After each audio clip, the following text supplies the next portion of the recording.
رودات یعنی نریشن ایک بہت امپورٹنٹ لینگویج سکل ہے جس کی ہر پروفیشن میں ضرورت پڑتی ہے۔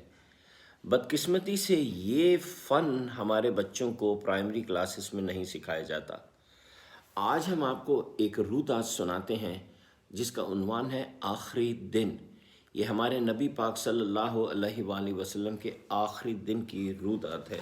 اس کا مقصد وہی بچوں کو رودات سکھانا۔ آپ نے بات ختم کی ہی تھی کہ درد اور بخار تیز ہو گیا، بے چینی میں اضافہ ہو گیا۔ آپ نے تھوڑا اوپر ہو کر بیٹھنے کی خواہش کا اظہار کیا۔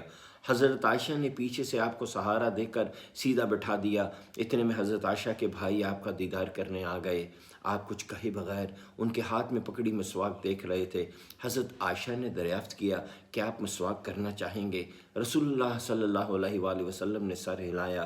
حضرت عائشہ نے مسواک آپ کے ہونٹوں پہ رکھ دی، مگر مسواک سخت تھی۔ حضرت عائشہ کو احساس ہو گیا۔ انہوں نے دریافت کیا کیا نرم کر دوں؟ حضرت رسول اللہ صلی اللہ علیہ وسلم نے سر ہلایا۔ حضرت عائشہ نے مسواک کو اپنے دانتوں سے چبا کر نرم کیا اور آپ کے ہونٹوں پہ رکھ دیا۔ آپ مسواک کرتے جاتے اور پاس پڑے کٹورے سے پانی لے کر چہرے پہ ملتے جاتے۔ بس اسی کیفیت میں دوپہر ہو گئی۔ اللہ کے رسول نے مسواک کرنا ختم کی اور فرمانے لگے۔ باقی کی رودات پڑھنے کے لیے یہ کتاب دیکھیے۔